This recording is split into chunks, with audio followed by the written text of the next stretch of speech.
Hi guys, welcome back to my channel exercise and nutrition science. मैं हूँ आपका coach विशाल।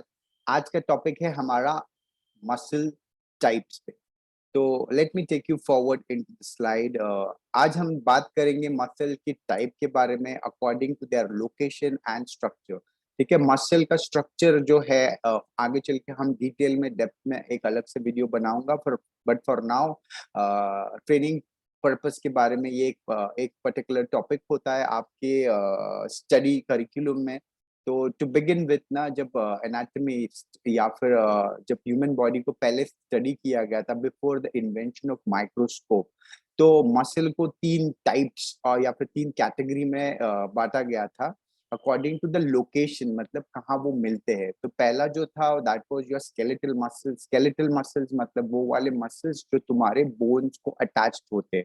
उसके बाद जो category the next in the list was your smooth muscles. Smooth muscles का location basically आपके अंदर होता है, यानी इंटरनल ऑर्गन्स। ठीक है, पहले माइक्रोस्कोप नहीं था, इसके लिए इनको कैटेगराइज किया अकॉर्डिंग टू द लोकेशन, मतलब कहाँ वो पाए जाते हैं।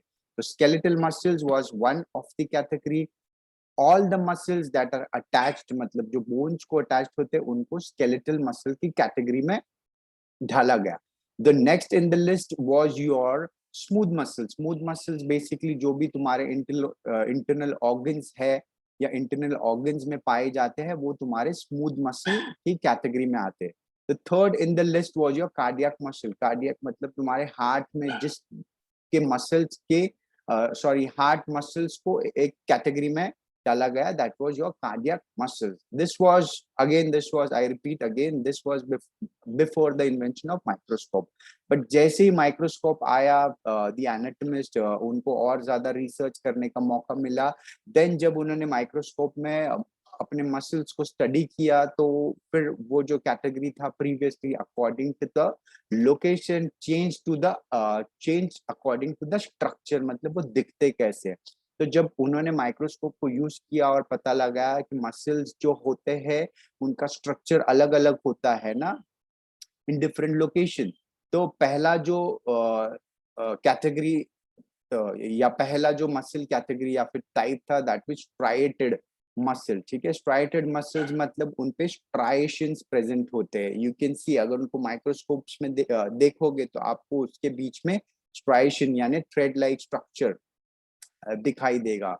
अनफॉर्चुनेटली मैंने ये उसका पिक्चर नहीं लिया है, बट आगे चल के मैं जब मसल को डेप्थ में पढ़ाऊंगा तो you can see there is lines visible. ठीक है, एक मसल फाइबर को देखोगे माइक्रोस्कोप में तो it will look light and dark ना, उसमें लाइट स्पेस होता है एंड डार्क स्पेस होता है। तो डार्क स्पेस को बैंड बोलते हैं।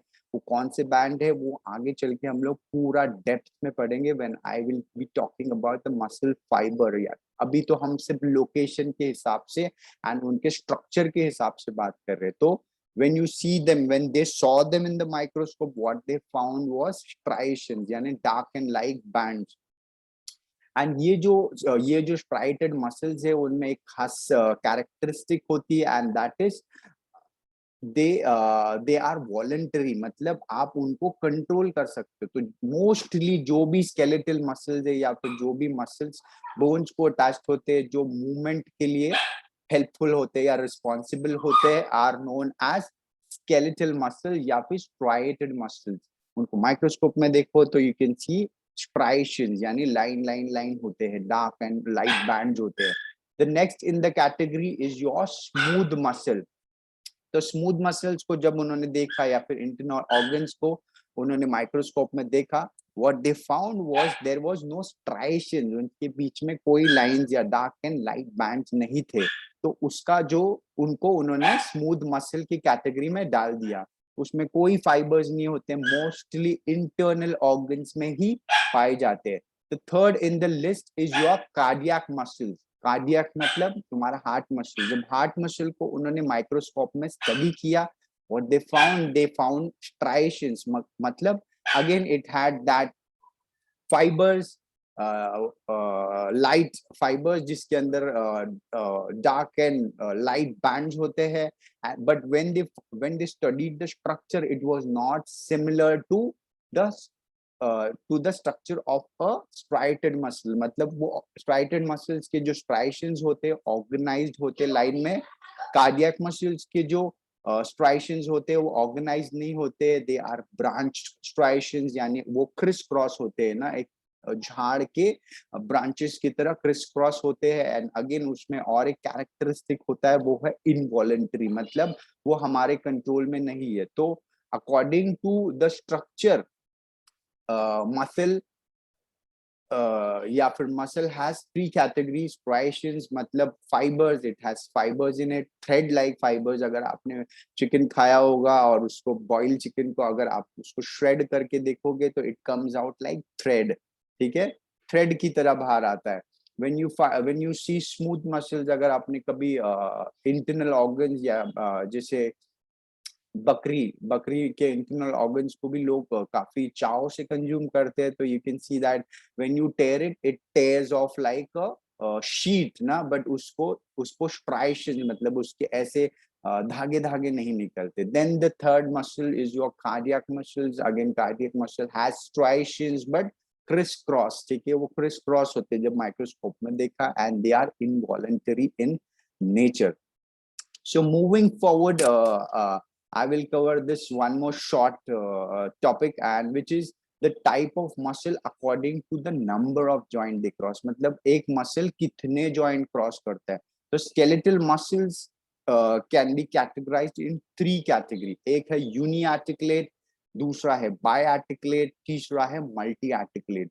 As the name suggests, uni मतलब एक, bi मतलब दो, and multi मतलब more than two. So एक मसल जो सिर्फ एक ही जॉइंट क्रॉस करता है इज नोन एज यूनिआर्टिकुलेट. तो अगर मैं बाइसेप की बात करूं तो बाइसेप का जो शॉर्ट हेड है, ठीक है, it has a long head and a short head. The short head crosses only one joint, तो वो सिर्फ एक ही जॉइंट पे मूवमेंट के लिए रिस्पॉन्सिबल है. वेयर एज अगर मैं बाइसेप के लॉन्ग हेड की बात करूं तो bicep long head crosses two joint, यानी वो शोल्डर जॉइंट पे भी क्रॉस करता है और एल्बो जॉइंट भी क्रॉस करता है. तो वो दो काम कर सकता है, यानी एल्बो फ्लेक्शन भी कर सकता है, and it also assist in shoulder flexion. आपने देखा रहेगा जब भी आप पेक फ्लाइज करते हो तो यू कैन फील कॉन्ट्रैक्शन. ठीक है, और ये contraction is only because your long head which crosses two joint. तो एक मसल जब एक जॉइंट क्रॉस करता है और एक ही जॉइंट पे मूवमेंट करने के लिए रिस्पॉन्सिबल है, दैट इज यूनिआर्टिकुलेट. एक मसल जो दो जॉइंट क्रॉस करता है एंड दोनों जॉइंट पे मूवमेंट करता है, दैट इज बायआर्टिकुलेट. एंड एक मसल जो मोर देन टू जॉइंट, जैसे मेरे फोर आर्म्स देखो, it crosses one wrist, then it also crosses my fingers and phalanges के जॉइंट. इसके लिए व्हेन आई डू दिस, मैं जब ये करता हूँ तब मेरे फोर आर्म मसल कॉन्ट्रैक्ट होते हैं. ठीक है, so uniarticulate, biarticulate and multi articulate. ठीक है, so but there is one special characteristic of all the muscles. ठीक है, एक मसल एक टाइम पे भले वो बायआर्टिकुलेट हो या मल्टी आर्टिकुलेट हो, एक ही जगह पे एक ही जॉइंट पे एक्टिवली काम कर सकता है. दूसरे जॉइंट पे उसका इन्वॉल्वमेंट या फिर उतना एफिशिएंट नहीं होता. इसका एकदम सिंपल एग्जांपल या एक्सपेरिमेंट बता सकता हूँ. अब if you take your arm and hold it this way, ठीक है, आप जब ऐसे करते हो तो आपके फिंगर्स बहुत ही आसानी से मूव करते हैं. ठीक है, why they are moving? Because your forearm muscle is not active at any of the joint except for your fingers. but जैसे ही मैंने ये कर दिया, ठीक है, अब मैंने forearm muscles को active कर लिया on my wrist joint, and when I try to close my fingers, ये बहुत ज्यादा मुश्किल हो जाता है. अब ये मुश्किल क्यों हो रहा है? Because of the characteristic muscle भले ही दो जॉइंट पे एक्टिव रहे या तीन जॉइंट पे एक्टिव रहे या क्रॉस करे, वो एक टाइम पे एक जॉइंट पे ही बहुत स्ट्रांगली काम कर सकता है. एक जॉइंट पे इन्वॉल्व होने के बाद दूसरे जॉइंट पे वो उतना एफिशिएंटली काम नहीं कर सकता. इसके लिए this was easy and this became difficult. Similarly, you have a lot of exercises on the gym floor. जैसे seated calf raise is the best example to train your soleus muscle. जो आगे चल के मैं उस पर डेप्थ वीडियो बनाऊंगा. But again, you also have a muscle on in your quadricep group जिसका नाम है rectus femoris, जो बाय आर्टिकुलेट है, यानी हिप जॉइंट पे भी काम करता है और नी जॉइंट पे भी काम करता है। हिप जॉइंट पे कब काम करेगा?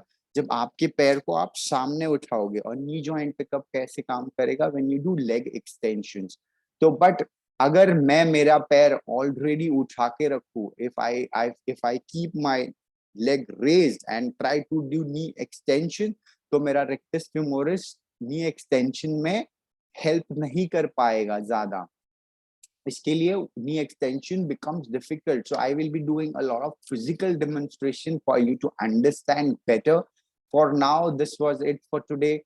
Type of muscles according to their structure, type of muscles when microscope came into play, and the type of muscles crossing the number of joint. One joint uniarticulate, two joint biarticulate, more than two joint is multi-articulate.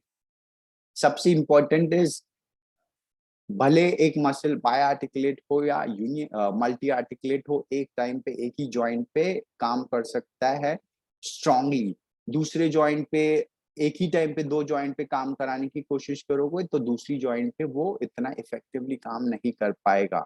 So that is how all the exercise ना, या फिर exercise are design और the machines are design these days ना, so that आपको maximum benefit मिले, या फिर maximum तरीके से आप उस पर्टिकुलर मसल को या मसल ग्रुप को आइसोलेट कर सके। तो guys, thanks for watching my video. अगर आपको मेरा वीडियो अच्छा लगा है तो please make sure you like, subscribe and share with your friends. Do right into the comment section for any specific topic that you would want me to make videos on. For now, thanks for your time. Thanks for watching. Bye.